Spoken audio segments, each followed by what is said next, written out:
I was going to just mention before we get to qualifying about free practice. There was some testing during free practice of the 2021 tyres. There were some changes in integrity, I believe, that are coming that are supposed to improve their general durability so they don't wear out as much. This has also made them heavier. I've seen some people talking about sort of a few kilograms overall, possibly. Oh, wow. Which is significant when it comes to Formula One.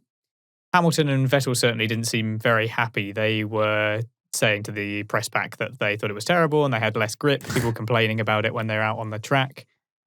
We should consider that these cars have obviously not been designed with these tyres in mind. So the effect on the car, it's a little hard to say for certain for now, but yeah, I don't really know what to make of that. Certainly other drivers didn't seem too happy. But then again, Formula One drivers, usually you play with their setup or play with their grip a tiny little bit, and it goes from car feels great to it's like I'm driving on ice. This is the worst car I've ever driven, So let's let's take it with a pinch of salt and see what happens. But it was interesting to see those new tyres out. They were even shinier, I thought, than the other tyres. Yeah, especially under that light as well. They're so big as well, aren't they? They do. I think they look good. I think they look good on the current cars. I can't wait to see them in action next year.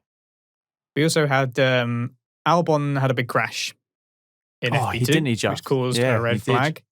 He was getting hard on that power coming out of the final turn and just kept his foot in it even when he got onto the dust.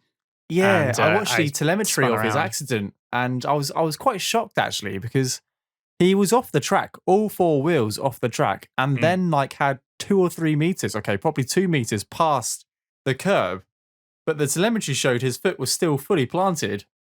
And then it snapped with the amount of dust on the track. He lost traction and had a pretty hefty sideways impact and did a lot of damage to that Red Bull. So fair play to the Red Bull guys and girls who managed to get that car back and in a workable state for the following day. That can't have been easy.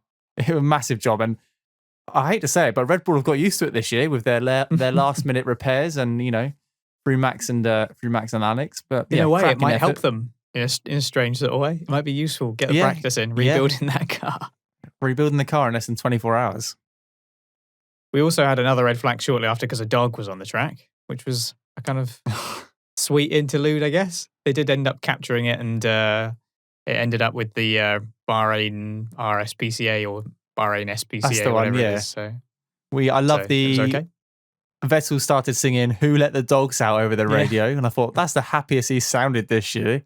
And I think Lewis Hamilton's engineer was on the radio saying, "Just let you know, there's a dog on the track," and his response was, "I hope it's not Roscoe." And I thought, there's just some it was just nice to see some lighthearted humor over the radio.